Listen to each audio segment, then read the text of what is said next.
খুবই মর্মান্তিক একটা ঘটনা আপনার পরিবারের উপর ঘটেছে। তো ইসলাম মিশন জাপানের দায়িত্বশীল আসছেন, এখন আসছেন। তো ঘটনাটা কি ঘটছিল একটু যদি বলতেন। আসসালামু আলাইকুম। আসলে আমি 8 তারিখে বাইরে থেকে বেরিয়েছিলাম। বাইরের পরে বাড়ি থেকে বেরিয়েছিলাম 3টা বাসে টিফিন করেছি। পরে আমি আসর নামাজ আদায় করলাম 14 তারিখে। আর মাগরিব নামাজ আদায় করার জন্য আমি মেঘনা টুলের পাশে একটা স্টার টাওয়ার ছিল। ওই স্টার টাওয়ারের আমরা ছিলাম রাস্তার বাম পাশে, হয়তো ডান পাশে উঠেছে, ডান পাশে। নামাজ পড়ার জন্য আমি বললাম ড্রাইভারকে, তুমি একটু কষ্ট করে এই পাশে নিলে আমার নামাজটা আদায় হবে। তো আমার আব্বা ছিল। পরে আমরা এই পাশে গেলাম, যাওয়ার পরে নামাজটা আদায় করলাম। আদায় করার ফাঁকে ফাঁকে আমি বললাম আমার বাচ্চাদেরকে যে কিছু কিনে দেবো, আমরা এসে চললাম। নামাজটা আদায় করার পরে আমরা একটু সামনে থেকে তো আমরা ওইখান থেকে 2 থেকে 3 মিনিট গাড়িটা টানার পরে টোল আছে না, মেঘনা টোল, টোলের পাশে একটা পুলিশ ছাউনি আছে, আবার পিছনে এসে সব ময়লা ফেলে সম্ভবত। ওইখানে পুলিশে ট্রেজার লাইট আছে না, এটা মারার পরে ড্রাইভার বলতেছে পুলিশ। আমি বললাম যে গাড়িটা পুলিশ না, আপনি এখানে দাঁড়ায় না, কারণ পুলিশ যদি হয় তাদের মুখ কেন বাধা। ড্রাইভার বলতেছে না, ওরা পুলিশ, এখানে যেহেতু পুলিশের সামনে। আমি বললাম যে আচ্ছা আপনি দাঁড়ায় না, টানেন। আমার আব্বা বলছে এখানে দাঁড়ানোর প্রয়োজন নেই, যেহেতু পুলিশের মতো লাগতেছে না। তারপর উনি দাঁড়াইছে। দাঁড়ানোর পরে দেখা যাচ্ছে যে আরো কিছু লোক এই পিছন থেকে উনি বন্ধ, ওরা উকি মারতেছে। আমি বললাম যে ভাই আপনি এখানে দাঁড়াই না, টানেন।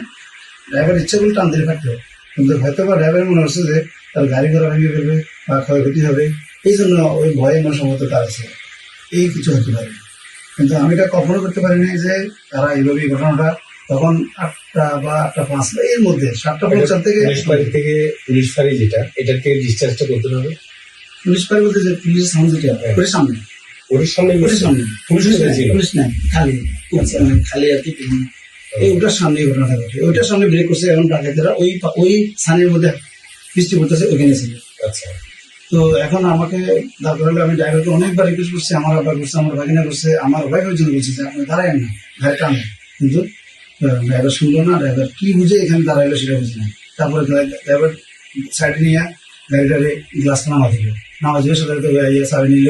তারপরে একটা গাড়ি লক করেনি, গাড়ি যে সে থামাইছে, ওরা তো কোনো অ্যাটাক করে নাই তখন? না, কোনো ধরনের অ্যাটাক করে নাই। সে চাইলে তো চালাবে।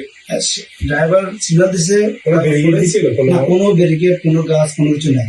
তার সাথে সম্পর্ক ছিল ড্রাইভার মানে বাম পাশে ছিল, ওই লোকটা আবার ডান পাশে দিয়ে আসছে। তাহলে গাড়িটা সাইড করার পরে আসছে, তাহলে তুমি ইচ্ছে করলে দাম দিতে পারবে। আমরা বলছি, আমার আব্বাই বলছে, কিন্তু কোনো অবস্থা শেষ হয়নি। তারপর দরজাগুলা একটাও লক করেনি। আমার সে প্রথমে ড্রাইভারের সাবি করলো, সাবি নিলে না কিনলে জানি না, ওইটাই করলো। এরপর আমার ওয়াইফের দরজা খুলিনি, আমার ওয়াইফের ঘাড়মার বা এগুলো একটা টানাচ্ছে ভিতরে সমাজের ঘুরে এগুলো দিতেছে। তারপরে আমার আবার পাঞ্জাবি, আমার আবার কিছুটা এবং কিছু বাজার, ওনাকে বৃদ্ধ মানুষ, ওনার পাঞ্জাবি হতে হাত হতে সব মুস্তাই এখন গলার চিরুনি দিচ্ছে। তারপরে ওনার উপরে অত্যাচার করতেছে। তখন আমি যখন আমার ওয়াইফে দিতে যাই, তখন আমার এই জায়গায় কূপ দেয়, দিছে, কিন্তু কোনটা বাস দিয়ে কূপ দিয়েছিল বাইরে দেয়। তারপরে আমার হাঁটুতে কূপ দিয়ে প্যান্টটা নিয়ে যায়। আমরা করতেছি, আমার বাগিনা একটা বা আমার বাতিজা ওরা চিৎকার করি, বাড়ি স্টলেন গাড়ির তার করেছে মনে করতাম, দাঁড়াই আবার পেছনে গেছে। তারপরে কিছু বাইক ওরা ছিল।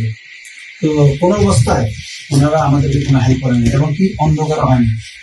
তারপরে ওরা ওদের মাল সামানা সবগুলো নিয়ে পছন্দ মতো চলে গেছে আমাদের সামনে দিয়ে। এরপর পরে বিভিন্ন মিডিয়া, বিভিন্ন মনে হয় যেন এটা একটা সাধারণ নাটক। ড্রাইভারের বাড়ি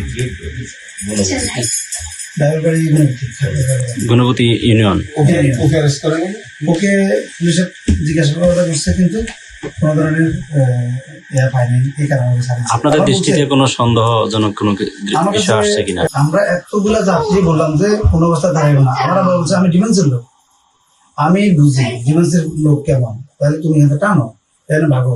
আর ওকে মাছ কেন ভরা থাকবে? আর একটা ছেলে তো পুলিশের মতো লাগতেছে না, কেন তুমি এখানে রেখেছো? তুমি টান দাও, তুমি ভাগো। কিন্তু কোনো অবস্থায় ওর কোনো কিছুই করে নাই। তো আমার প্রতি মনে হলো ও একটু হেবা গবা হতে পারে। কেন? চুরি হাতে। কেন চুরি হাতে? ভয় লাগছে তোমার? তুমি দাদু বাড়িতে যাবে না আবার দেখতে দাদুকে? কেন? পাগল পাগল আছে। হুম। তো বাবার পাসপোর্ট কি করবো? বাবা পাসপোর্ট ছিঁড়ে পেলেন। কেন হ্যাঁ কেন পাগল। ওখানে সব পাগল। পাসপোর্ট আছে। হুম। তো তুমি ঘুমের মধ্যে কি কেন কান্না করছো? হ্যাঁ তুমি টিভি দেখছো কালকে? হুম। কান্না কেন করছো রাত্রে বলো? হুম। কালকে তুমি ডিমের মধ্যে স্বপ্ন দেখছো ও পাগলদেরকে?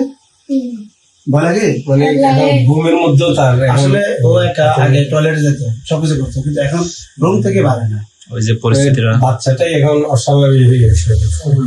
আসলে আমি সবার কাছে এটা অনুরোধ করবো যে একটা বিপদের সময় নানান রঙের নানান কথা হয়।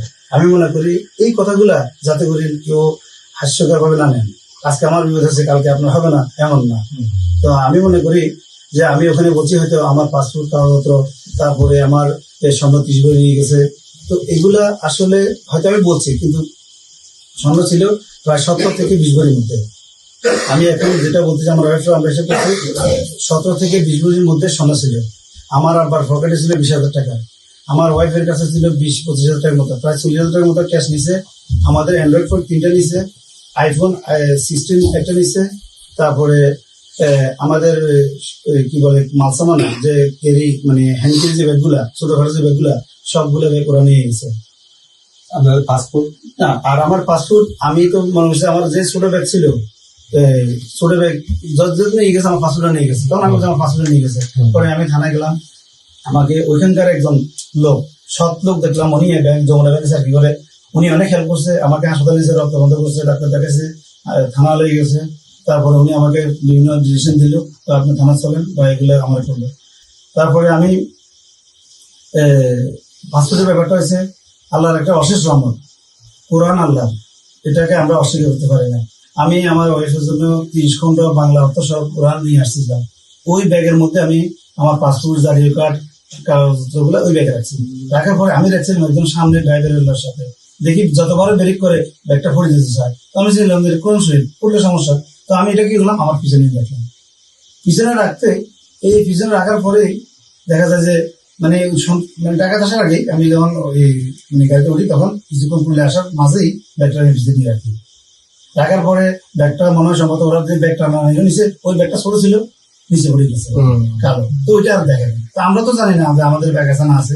পরে আমি থানায় বলছি যে দেখেন আমার সব কাগজ সব সব ডকুমেন্টস নিয়ে গেছে, তবে এখন আমি গাড়িটা চেক করে দেখবো, যদি থাকে আমি আপনাদের ইনফরমেশন জানাবো।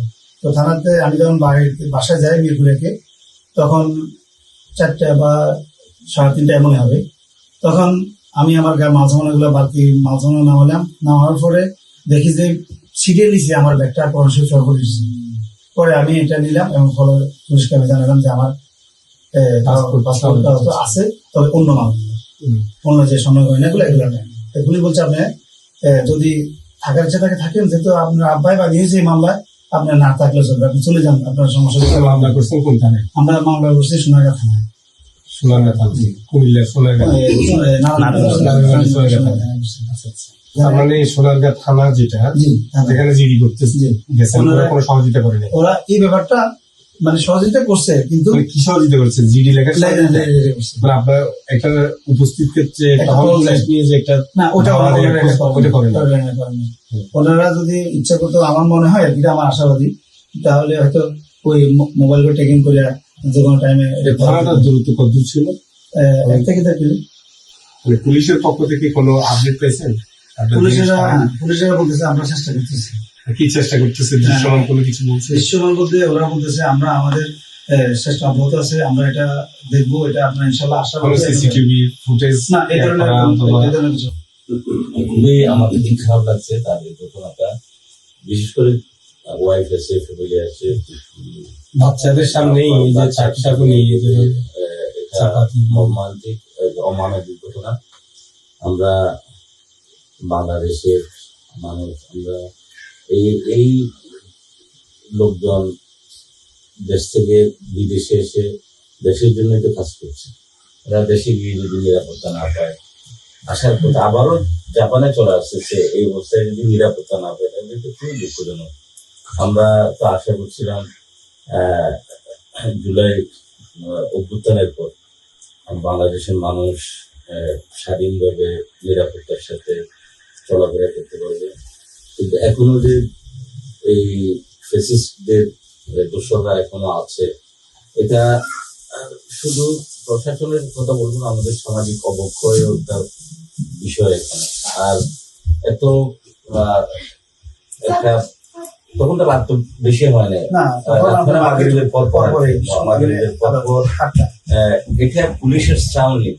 তো পুলিশ, আমাদের দেশের পুলিশেরা কিন্তু দক্ষ, কিন্তু তারা যদি চেষ্টা করে, তারা যদি বলিষ্ঠ ভূমিকা রাখতে পারে, আমার মনে হয় এই ধরনের ঘটনা ঘটবে না। আমরা আশা করি এই যারা রেমিটেন্স যোদ্ধা, দেশের স্থিতিশীলতা, অর্থনৈতিক সমৃদ্ধির ক্ষেত্রে যারা ভূমিকা রাখছে, তাদের বিশেষ নিরাপত্তার ব্যবস্থা করা বর্তমান সরকারের কাছে আমরা বিশেষভাবে দাবি জানাচ্ছি।